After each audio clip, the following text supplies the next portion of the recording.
Ја, сите сте ми преку тасе, СДС и ефтова се, Белгари, иното гиши, сите Сашо Кевар. Ке играш со Гоце Тодоровски, ми рече Коле Ангеловски, ја уште бев тогаш студент 4-та година, вика работам Голдони, Арлекин слуга на 20 господари во Велешки театар. И вика Гоце Тодоровски ќе ти биде партнер. И тоа беше мојот прв професионален проект во некој национален театар во Македонија. Значи тоа ќе спремав дипломската кога игравме заедно со Гоце. И тоа беше едно феноменално искуство за мене, гледајќи го, нели, еден од најдобрите комичари на сите времиња што ги имала Македонија. Навистина можеше многу да се научи. Таа негова опуштеност, ноншалантност, тоа негово пласирање на виц, како ја пласираше поентата. Го имав гледано претходно нормално на оние славни театар Челево, Ќоше и други работи. Поретко го гледав у драмски, пошто пред да се запишам на глума ретко идев во театар, многу ретко. Ама сум бил, да. И тоа во драмски театар имам одено. И после тоа работевме уште 2-3 представи, мислам. И нормално некоја сме биле во иста гримиорна, сме седеле. И навистина имаше што да се чуе за неговите овие легендарни овие приказни од животот. Имав прилика во многу ситуации да видам колку е популарен уште тогаш прв пат. Кога одевме, секој ден патувавме со Коле Ангеловски во Велес и се враќавме после проба назад во Скопје. И кога ќе доевме, тогаш у 90-ти се не врзувате здраво за готово. И само кога ќе доевме до Патарина, Гоце само вака ќе отвореше прозор на вакво на вртење, и само вака ќе направиш. И овие Патарина што беа луѓе, Гоце! Гоце здраво! И не пушта, и отвара рампи. И тогаш уствари сватив колку е он популарен и знам, упамтам една реченица, викам, и Гоце, викам, овие као, вика, мале, вика, јас вика да тргнам, вика, низ Македонија, вика, една година да шетам, ја, вика, денар нема да потрошам, секоја куќа ќе ми биде отворена, дури, вика, ќе заработам, ќе ме викаат у кафани, вика, да кажувам вицови, да пеам, и тоа го има видено на дело. После една представа на драмски театар во Куманово гостувавме, и после тоа, мислам, отидовме во Кумановска Бабацана, мислам дека отидовме. И имаше некој бенд што свиреше народна музика, нели, оваква. И некој од нив вика, Гоце, ај ти да отпееш 5-6 песни. Фати микрофон, го почна да му лепат пари. И се враќаме овакво од Куманово. И ми вика на мене, вико МЦМ, тогаш Соки Малиот МЦМ го држеше, значи ова е 90 и некоја година. Значи беше многу популарен она време, многу популарен. Тогаш научив да се прскам со Job Jump од него. Он се прскаше со Job Jump. Job Jump, да. Викам, и ќе седнем окола кога секој мириси таа Job Jump. Црвет, не знам, така се викаше парфемот. Ја почнав така со него да се прскам. Што многу убаво ми мирисеше. Ја имав и таа среќа кога бев ВД директор на драмски, јас да бидам тој што го испрати во пензија.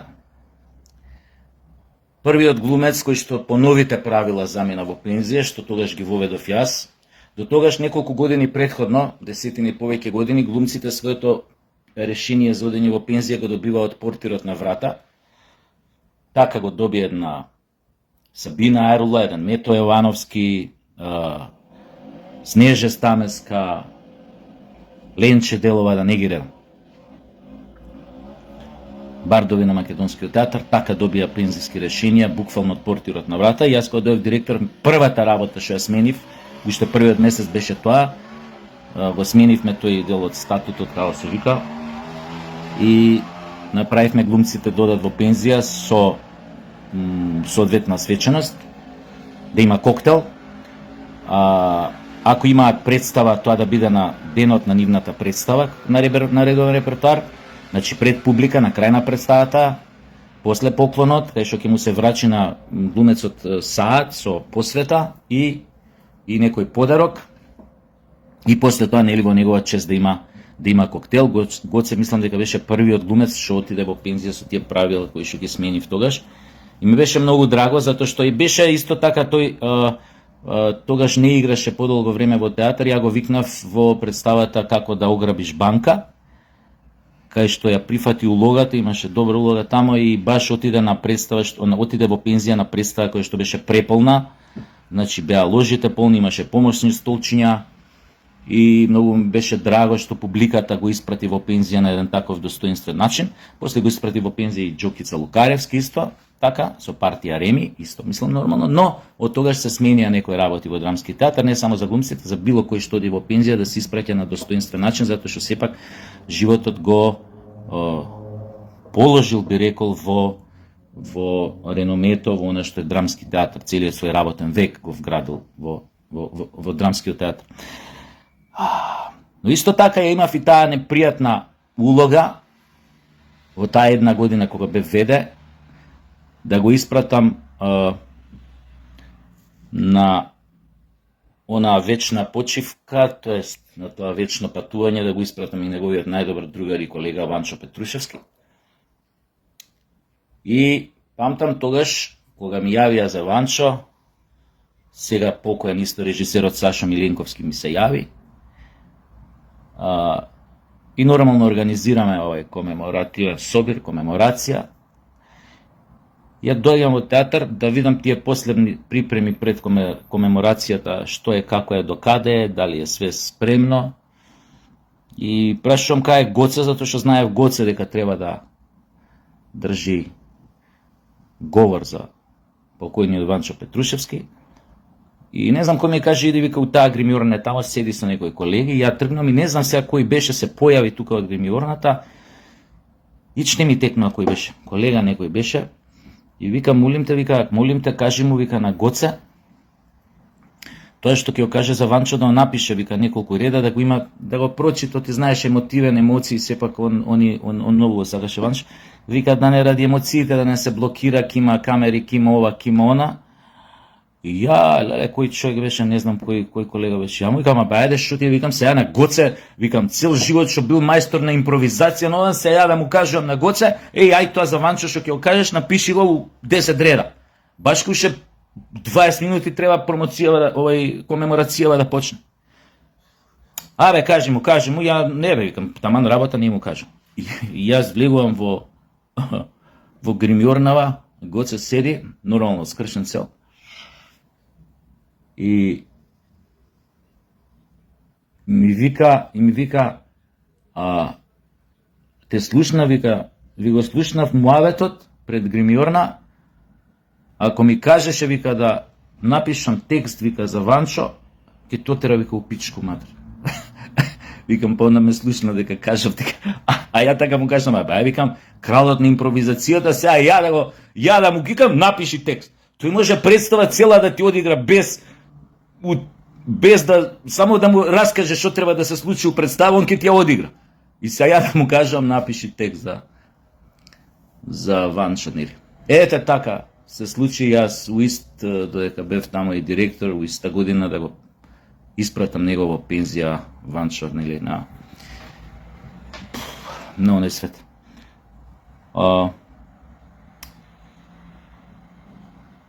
Ете се и Гоце, нели, тргна по тој пат.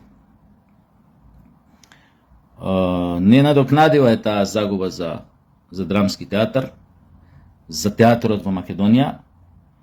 Тоа е еден од најпрепознатливите ликови на македонската театарска сцена последниве 50 години. Сигурно. И штета е што за една работа беше секојаш во право, тоа секојаш го збореше гласно и кога сме го правеле муавет, изгледаше малце надмено, ама мислам дека тоа ќе се покаже дека беше во право, дека нема скоро да се роди уште еден Гоце Тодоровски.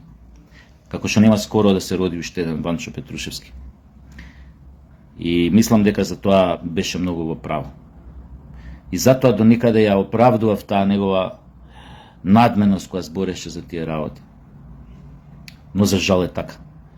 Уште долго време македонскиот театар нема да има една таква актерска фигура, величина, ако сакате, како што беше Гоце Тодоровски и неговиот најдобар другар Ванчо Петрусевски. Кога игравме во Сон на летната ноќ на Диме Станковски, ја го играв задруга, со ни ги играа мајсторите Гоце, Ванчо, Чоре. Има една сцена која што по текст требаше да трае не повеќе од 5-6 минути според текстот.